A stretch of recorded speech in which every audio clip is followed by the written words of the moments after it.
أعوذ بالله من الشيطان الرجيم. بسم الله الرحمن الرحيم. الحمد لله رب العالمين والصلاة والسلام على خاتم الأنبياء والمرسلين محمد وعلى آله وأصحابه أجمعين. أما بعد، أعوذ بالله من الشيطان الرجيم. بسم الله الرحمن الرحيم. قال الله تعالى: فالصالحات قانتات حافظات للغیب بما حفظ اللہ. صدق اللہ العظیم. ناظرین کرام، السلام علیکم ورحمۃ اللہ وبرکاتہ. پہلے ہم نے یہ بات کی تھی کہ اصلاح معاشرہ میں سب سے بڑا رول اور کردار وہ میاں اور بیوی کا ہے. ہم نے شوہر کی ذمہ داریوں پر بات کی تھی. آج ہم یہ سمجھنے کی کوشش کریں گے کہ اسلام میں بیوی کی کیا ذمہ داریاں ہیں. جب میاں بیوی اپنی ذمہ داریوں کو ادا کریں گے تو یہ معاشرہ حسین معاشرہ اور جنت کے نظارے پیش کرنے والا معاشرہ ہوگا. رب ذوالجلال کے ارشادات کی روشنی میں ایک مسلمان بیوی کی پہلی ذمہ داری یہ ہے: فالصالحات قانتات، کہ نیک عورتیں وہ ہیں جو اپنے شوہر کی اطاعت و فرما برداری کرنے والی ہیں. ایک مسلمان عورت کی پہلی خوبی یہ ہے کہ وہ اللہ کی اطاعت کے ساتھ شوہر کی اطاعت کرے. وہ اگر ان دونوں میں سے کسی ایک کی اطاعت نہیں کر رہی ہے تو سمجھیں کہ وہ اللہ کے ہاں وہ نیک بیوی نہیں ہے، نیک عورت نہیں ہے. حضور نبی کریم صلی اللہ علیہ وسلم نے ارشاد فرمایا کہ دو آدمی ایسے ہیں جن کی نماز اللہ قبول نہیں فرماتا ہے.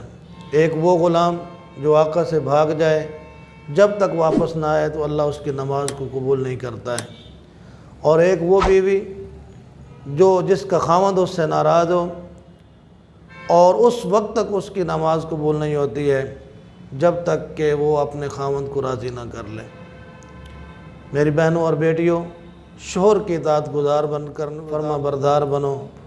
اس کے بعد ایک مسلمان عورت کی دوسری ذمہ داری کیا ہے؟ حافظات للغیب. وہ خاوند کی غیر موجودگی میں اس کے مال کی محافظ ہو، اس کے نسب کی محافظ ہو. حضور نبی کریم صلی اللہ علیہ وسلم نے فرمایا کہ جو عورت اپنے خاوند کے مال سے بغیر اجازت کے صدقہ کرے تو خاوند کو صدقہ کرنے کا ثواب ملتا ہے اور بیوی کو اس کام کے کرنے کا گناہ ملتا ہے. خاوند کے نسب کی حفاظت، نبی مہربان صلی اللہ علیہ وسلم نے فرمایا وہ عورت جنت میں داخل نہیں ہوگی جس نے خاوند کے خاندان میں اس بچے کو شامل کیا ہے جو اس کے نطفے سے نہیں ہے. ایک مسلمان بیوی کی تیسری ذمہ داری کہ وہ اپنی عزت اور آبرو کی حفاظت کرنے والی ہو. نبی مہربان صلی اللہ علیہ وسلم نے فرمایا جو عورت 5 نمازیں پڑھے، اپنی عزت عفت کی حفاظت کرے، شوہر کی اطاعت کرے، اس کو قیامت کے دن اختیار دیا جائے گا کہ وہ جنت کے جس دروازے سے چاہے وہ داخل ہو جائے. تو میری بہنوں اور بیٹیوں، اگر بلا روک ٹوک اور بغیر کسی رکاوٹ کے جنت میں جانا ہے تو اپنے شوہر کی عزت آبرو کی حفاظت کرنا ہے. ایک مسلمان بیوی کی چوتھی ذمہ داری یہ ہے کہ وہ خاوند کی ناشکری سے بچے. یہ وہ گناہ ہے جس کی وجہ سے سب سے زیادہ عورتیں اللہ کے عذاب کا مستحق ہوں گی. نبی مہربان صلی اللہ علیہ وسلم نے فرمایا کہ جو مسلمان عورت اپنے خاوند کی ناشکری کرتی ہے اللہ اس کی طرف نظر رحمت بھی نہیں کرتا ہے. اور دوسری حدیث مبارکہ کے اندر فرمایا نبی مہربان صلی اللہ علیہ وسلم نے کہ قیامت کے دن مجھے جنت اور جہنم کا مشاہدہ کروایا گیا تو میں نے جہنم میں سب سے زیادہ عورتوں کو دیکھا. تو صحابیات نے عرض کیا یا رسول اللہ اس کی کیا وجہ ہے؟ تو نبی مہربان صلی اللہ علیہ وسلم نے فرمایا کہ اپنے خاوند کی ناشکری کی وجہ سے.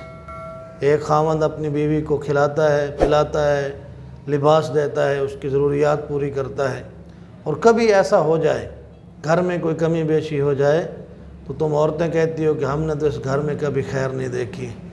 میری بہنوں اور بیٹیوں، ناشکری سے بچو، شکر گزار بیوی بنو۔ اس پانچویں ذمہ داری ایک مسلمان بیوی کی یہ ہے کہ وہ شوہر کی رضامندی کے لیے ہر وقت سرگرم ہو، اس لیے کہ جس عورت کا شوہر اس سے راضی ہے وہ سمجھ لے کہ اللہ نے اس کے لیے جنت کے دروازے کھول دیے ہیں۔ نبی مہربان صلی اللہ علیہ وسلم نے فرمایا، ایما امرأۃ ماتت، جو عورت بھی مر گئی وزوجها عنہا راض، اس کا خاوند اس سے راضی تھا، دخلت الجنہ، وہ جنت میں داخل ہو جائے گی۔ میری بہنوں اور بیٹیوں، جنت کا یہ اصول آپ کے لیے کتنا آسان ہے۔ خاوند کی رضامندی کے لیے ہر وقت متحرک رہیں، جن کاموں کو خاوند پسند کرتا ہے ان کو کریں، جن سے وہ ناراض ہوتا ہے ان سے اجتناب کریں، اس لیے کہ جب کسی کو خوش کرنا ہو، کسی کو راضی کرنا ہو تو اس کی خوشی اور رضامندی کا خیال رکھتے ہیں، اپنی خوشی اور رضامندی کی قربانی دیتے ہیں۔ حضور نبی کریم صلی اللہ علیہ وسلم نے فرمایا کہ سب سے اچھی عورت کون ہے، سب سے بہتر عورت کون ہے؟ آپ صلی اللہ علیہ وسلم نے فرمایا وہ عورت ہے جب خاوند اس کو دیکھے تو اس کو خوش کر دے، جب خاوند اسے کسی کام کا حکم دے تو وہ اطاعت اور فرما برداری کرے۔ نبی مہربان صلی اللہ علیہ وسلم نے فرمایا کہ قریش کی عورتیں کتنی اچھی عورتیں ہیں، جو اپنے بچوں پر بڑی مہربان ہیں، بڑی محبت سے ان کو پالتی ہیں، اپنے شوہر کے مال کی حفاظت کرتی ہیں اور شوہر کے ساتھ وفاداری کرتی ہیں۔ میری بہنوں اور بیٹیوں، یہ وہ ذمہ داریاں ہیں جن کو ادا کرنے سے گھر حسین بن سکتا ہے۔ اور آخری میری گزارش والدین سے ہے، والدین کی سب سے بڑی خواہش یہ ہے کہ ان کے بچیوں کے گھر آباد ہوں۔ اس سے زیادہ دنیا میں والدین کے لیے کوئی اور خوشی نہیں ہے۔ اگر ہم چاہتے ہیں کہ ہمارے بچیوں کے گھر آباد ہوں، وہ اپنے گھروں میں خوش رہیں، تو اس کے لیے ہمیں کیا کرنا چاہیے؟ جب بچی کو ہم رخصت کرتے ہیں، جہاں اس کے لیے بڑے جہیز کا انتظام کرتے ہیں، ہر ممکن کوشش کرتے ہیں اس کو جہیز کے اندر بڑا سامان دیا جائے، وہاں رخصتی کے ساتھ ہمیں انہیں یہ بات بھی بتانا ہے کہ اب جس گھر میں تم جا رہی ہو یہی تمہارا دنیا میں گھر ہے، یہی تمہارا اب گھر ہے، اسی کے اندر تمہیں رہنا، تمہاری موت بھی اسی گھر کے اندر آنی چاہیے۔ اپنے خاوند کی اطاعت کرتے رہنا، جن کاموں کو خاوند ناپسند کرتا ہے ان سے اجتناب کرنا، جس در راستے پر چلنا جدھر جانا خاوند کو ناپسند ہے تم اس طرف کبھی قدم بھی نہ اٹھانا۔ جب ہم اپنی بچیوں کو یہ نصیحت کر کے بھیجیں گے تو اس کا نتیجہ کیا نکلے گا؟ ہماری بچیوں کے گھر آباد ہوں گے۔ ہماری بچیوں کے گھر آباد ہو گئے تو یہ معاشرہ خوبصورت معاشرہ بن گیا ہے۔